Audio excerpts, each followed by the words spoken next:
अस्सलामु अलैकुम वरहमतुल्लाहि वबरकातुहू। अल्हम्दुलिल्लाह आज एक ऐलान आया है जिससे कुछ उम्मीद जगी ऐसे लोगों के लिए जो 2022 में मुरशह मबदई हुए हैं कि वो कब आएंगे। बहुत दिनों से इश्काल है और मैंने इससे पहले भी कमेंट में और इसी तरह कुछ वीडियो में भी कहा है कि ज़्यादा इम्कान यही है कि तीसरी फसल में आप लोगों को बुलाया जाएगा। आज एक ऐलान आया है नए तलबा, ऐसे तलबा जो खरूज नहाई पे गए हैं या कभी नहीं आ सके, रकमुल जामिया उनके पास है और वीज़ा है, तो ऐसे लोग दरख्वास्त दें, जामिया उनको वीज़ा देगा।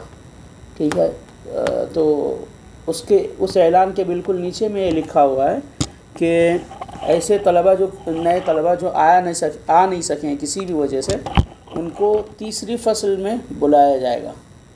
यानी अभी इस फर्स्ट सेमेस्टर में जिसको पहुंचना था वो नहीं आ सका किसी भी वजह से, तो उसको तीसरे सेमेस्टर में बुलाया जाएगा।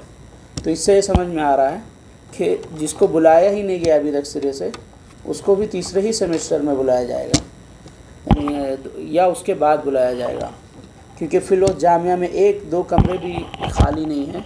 और यहाँ पे जैसे अभी सेकंड सेमेस्टर, जैसे ये फर्स्ट सेमेस्टर अभी ख़त्म होगा तो तकरीबन बहुत ज़्यादा लोग फ़ारिग होंगे, यहाँ उनकी तालीम मुकम्मल हो जाएगी। लेकिन इजरात होने के लिए, कार्रवाई होने के लिए और उनको अपने वतन वापस जाने के लिए कई हफ्ते लग जाते हैं और 1 महीना 2 महीना का वक्त लग जाता है। इसलिए हॉस्टल फ़ौरन खाली नहीं हो सकता है। तो ये अभी जो इस सेमेस्टर में फ़ारिग होंगे उनको उनका हॉस्टल खाली होते होते कई महीने लग जाएंगे, 1 से 1.5 महीना 2 महीना लग सकता है।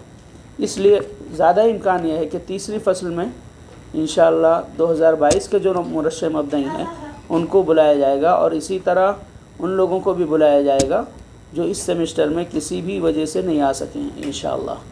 और एक मशवरा ये कि जो ऐलान आया है मैं उसकी लिंक भी डिस्क्रिप्शन में डाल दूँगा, और आप लोगों में से बाई चांस किसी के पास रकमुल जामई है, जिन लोगों ने ऑनलाइन तालीम हासिल की उनके पास रकमुल जामई होगा, तो वो लोग इस फॉर्म को भर दें, तो मुमकिन है जामिया उनका वीज़ा तमदीद कर दे, क्योंकि जो एम्बेसी में वीज़ा होता है वो साल भर के लिए वैलिड होता है। अगर आपका वीज़ा आया होगा पिछली बार भी या वैलिड होगा तो आप उसी पे नया इशार मंगा कर जामिया से, या आपका कोई बयान चेंज हुआ है पासपोर्ट वगैरह, तो मुमकिन है बाई चांस, ज़रूरी नहीं, क्योंकि ऐलान सिर्फ उन लोगों के लिए जिनके पास वीज़ा है, यानी जहाँ पढ़ रहे थे वीज़ा लेके, खुरूज नहाई का वीज़ा लेके चले गए थे और साल 2 साल से आ नहीं सकें या कोई भी मसला था उनका, तो वो लोगों के लिए दरख्वास्त देने का कहा गया है। आप लोग भी दरख्वास्त दे दें जो इस कैटेगरी में आ रहे हैं। और 2022 के जो मुरशह मबदई हैं उनका मामला तकरीबन वाज़ेह है, ये कोई रस्मी या ऑफिशियल ऐलान नहीं है, लेकिन हालात से जो समझ में आ रहा है वो यही है कि आपको 2023 मार्च 2023 से पहले आने का इम्कान नहीं है। इंशाअल्लाह तीसरे सेमेस्टर में आपको बुलाया जाएगा। अस्सलामु अलैकुम वरहमतुल्लाहि वबरकातुहू।